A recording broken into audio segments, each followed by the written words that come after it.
Hello and welcome to the Ministry of Propaganda. Today we're looking at the idea that voting doesn't matter because they're all the same and nothing changes. Before we start, please like or dislike the video, leave a comment, and if you like what I'm doing, consider subscribing. Jumping straight into the topic. I had a conversation a few weeks ago with a friend.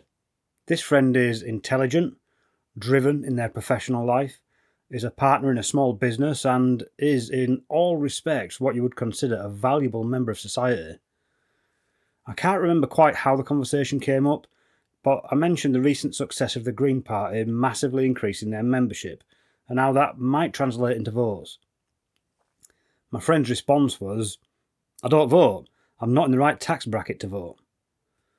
This was an unexpected reply, to say the least. The idea that voting only matters if you're well off or rich firstly implies that working class people can't change their lot in life because their vote doesn't count as much as someone with a lot of money, and secondly, that voting only affects us financially. Both parts of this idea arise because for the last 47 years, the only party that has been in power is the Thatcherite Neo-liberal party, sometimes in a blue tie, sometimes in a red tie. This Thatcherite party has continually acted to protect capital and frame the health of the nation in purely fiscal terms, as this allows them to justify the privatisation of our national industries, it allows them to decimate public services, and it allows them to promote landlordism so that they can funnel money upwards to the ultra-rich. Thatcher famously said two things. There is no such thing as society. There is a living tapestry of men and women and people, and the beauty of that tapestry and the quality of our lives will depend on how much each of us is prepared to take responsibility for ourselves, and each of us prepared to turn around and help, by our own efforts, those who are unfortunate. And, when asked what her greatest achievement was, she reportedly replied, Tony Blair and New Labour. These two quotes show two things. That, starting with Thatcher, the idea of the state having any real impact on people's lives was to be shunned, that people should be self-reliant, and that it is up to people taking pity on others to help those in need. Well, spoiler alert, that didn't go too well. We now have billionaires in the same country where nurses are going to food banks. It also shows that the policy stance of New Labour was taken directly from Thatcher. It's an admission from the former Prime Minister that there is no distinction between Conservatives and New Labour. I think for anybody with a modicum of functional intellect, it is blatantly obvious that neoliberalism has failed. All of the capital in the country is concentrated at the top. An example of this can be demonstrated with the recent publicity around multi-billionaire Jim Radcliffe. He has approximately £17 billion. He moved overseas to avoid paying tax on that to the tune of £4 billion. In terms of GDP, £4 billion doesn't sound that much, but let me reframe it for you.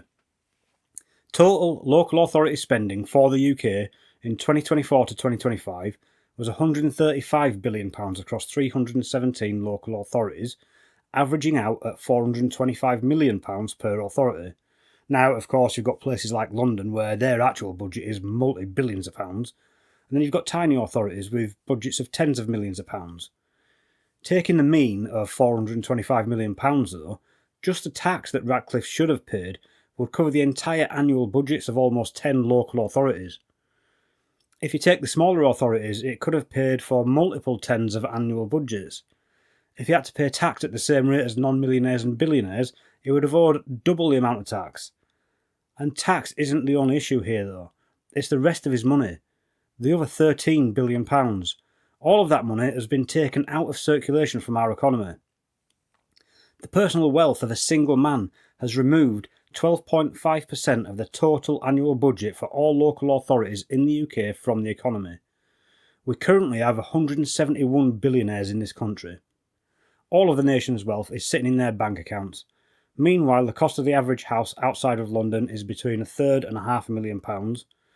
But the first-time buyers, who are mostly young people, are on wages from 22 to the low 30,000s. The current generation of first-time buyers have been entirely removed from being able to buy a house because we have consistently voted to protect capital. And we have voted for that because all other options were realistically removed. We have only ever had the illusion of choice. The point that I'm working towards here is that for 47 years, the British people have been consistently told and shown that our votes do not matter. It doesn't matter who gets elected, nothing will change for you other than you will get poorer despite working harder and longer.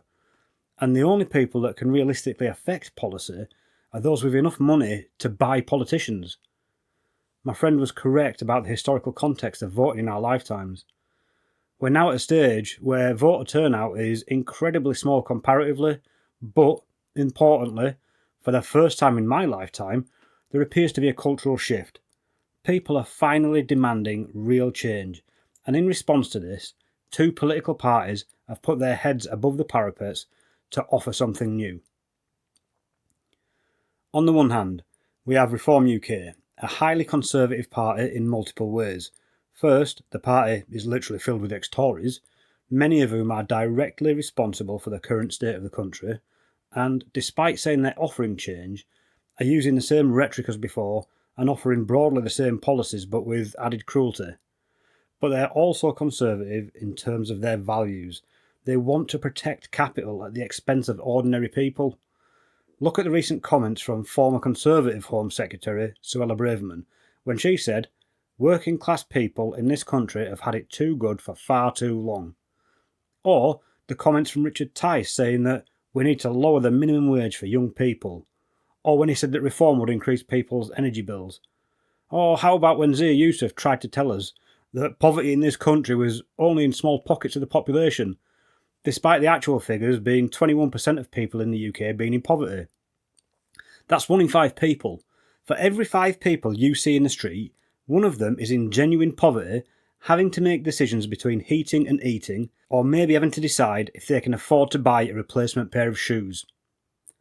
On the other hand, we have the Green Party of England and Wales, a social democratic movement that is offering genuine change, a return to wealth taxes for the ultra-rich, a root and branch reform of policing, proportional representation, an actual workable immigration policy, an evidence-based approach to health, housing, criminality and reducing inequality.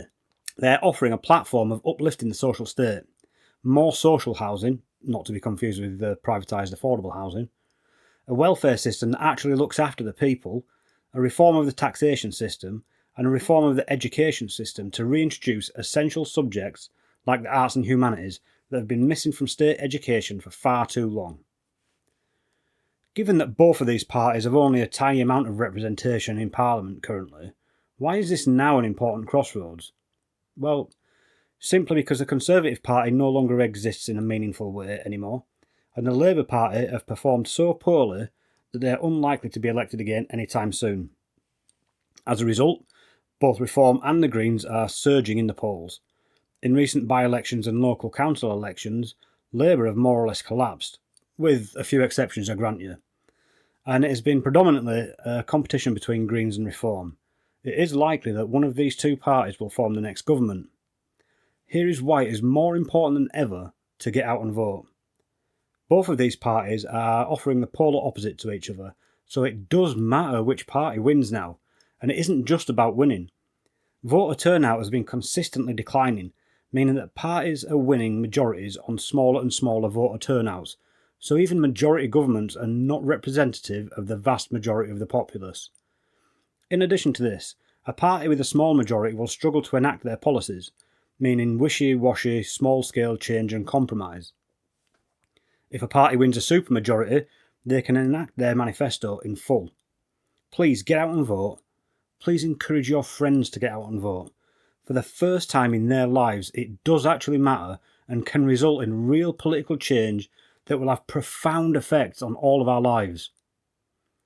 I want to quickly cover some of the policies from both parties that highlight the differences and why it matters who gets in. Reform UK's immigration policy is offering to repeal the Human Rights Act, leave the European Convention on Human Rights, disapply the 1951 Refugee Convention, the UN Convention Against Torture and the Convention Against Human Trafficking. It aims to remove the Hardale Singh constraints which stop people being indefinitely imprisoned without trial under the guise of deportation. The policy wants to enact broad-ranging warrants and establish the UK equivalent of the barbaric ICE agency in the US, effectively creating gangs of state-sponsored thugs to go and kidnap people from their homes in the middle of the night. It explicitly outlines plans to create concentration camps where people can be sent directly from the street without trial or investigation, and it aims to spend a fortune on chartering multiple civil aviation flights per day to deport people. Their policing policy aims to massively increase the demonstrably unsuccessful and discriminatory stop and search strategy, and to give custodial sentences for the vast majority of crimes. It aims to deport prisoners who have come from other countries, even if they have been living here for decades, and it aims to bring back transportation for UK citizens. This is a punishment that was so barbaric that it was ended in 1857. It's ridiculous. Their Save the Pubs policy aims to cut 5 pence off your pint of beer by putting 450,000 children back into poverty, when a fifth of the nation are already in poverty. Their crypto legislation aims to make cryptocurrency, specifically Bitcoin, a nationally backed currency that would be illegal to refuse and is not controlled by the central banks. This would allow for money laundering, bribery and corruption by state officials on a scale that has never before been seen on the face of this entire planet. None of this is hyperbole. It's all explicitly stated in their policies.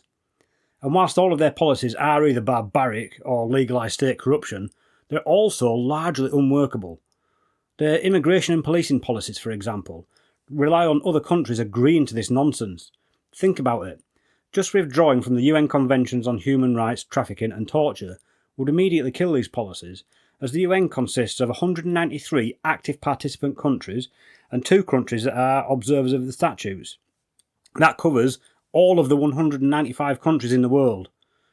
This policy is entirely unworkable and is just a piece of racist propaganda designed to shift the blame from billionaires to the poorest in society. Their other policies will simply disenfranchise the working class, both financially and by removing your rights, whilst continuing to funnel wealth upwards. In contrast, the Green Party immigration policy, which many who support the billionaire class constantly decry as a policy of open borders, is actually a fully workable policy of controlled migration and will financially benefit the UK.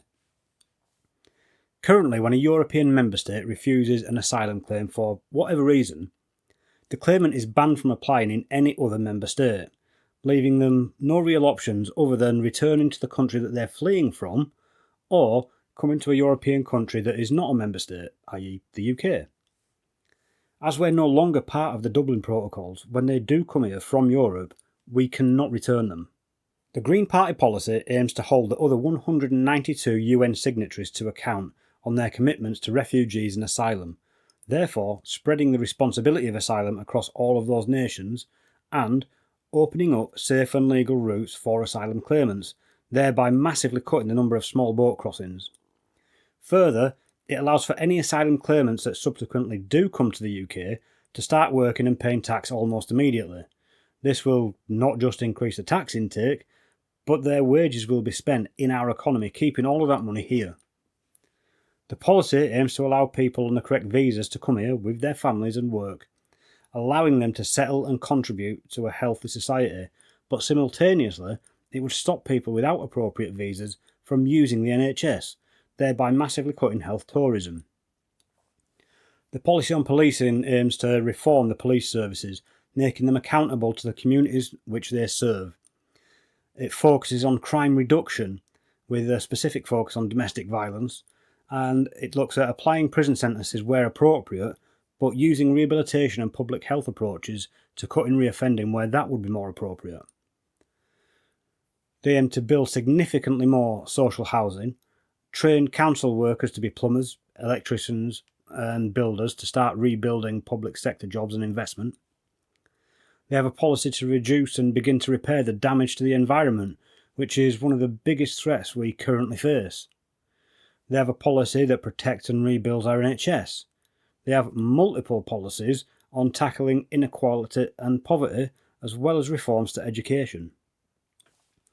One of these parties is offering a politics of brutality, increased capitalism, and never-ending divisive finger-pointing at the least fortunate in society. One of these parties is offering genuine societal change and promising to correct and enforce the social contract. I think it's obvious who we want in power, but to achieve that, we must get out and vote. If we do not vote, the reality is that the party that's offering the status quo with added cruelty will win by default. Now, before I finish, I keep getting comments that socialism is propaganda, that it doesn't work, and that we're all lunatics. One shining example of this is my favourite comment from last week. @Kyle Frankham says, "Comrades, socialists or communists never gave a shit about working people. Just propaganda." My response to this is that the last socialist government we had was just after the Second World War. They built massive amounts of social housing, they gave us the NHS, lifted millions out of poverty, gave us social security, promoted full national employment, brought the entire nation together, and made this country the envy of the modern world. To say socialism didn't care about working people is perhaps one of the most egregious lies you could tell. It is so easily, massively disproven that to believe it you would have to be incredibly stupid. Anybody spreading this sort of nonsense really should be ashamed of themselves. On that point, and I need to take heed of this myself as I am certainly guilty of the opposite, if any of you socially minded people out there see comments like this on mine or anyone else's videos, please take a few minutes to point out the flaws in their arguments and offer an opportunity for a return to rationality. Be the bigger person and offer the olive branch to help heal our society. In summation, we're at a crossroads where voter turnout has never been lower, but what is being offered has never been more important, at least not in my lifetime. We need to decide who we want to be as a nation moving forwards into the future. We're being offered, on one hand, cruelty, poverty, discrimination, brutality, and small-minded isolationism. On the other hand, we're being offered a social revolution that would reset the social contract, enrich all of us, and once again lift our international reputation to its former glory as a bastion of honesty, integrity, fairness and justice that the rest of the world could once again look to as an inspiration. Let's make Britain great again. Vote Green. Thank you for watching, and remember, fight fascism at every opportunity.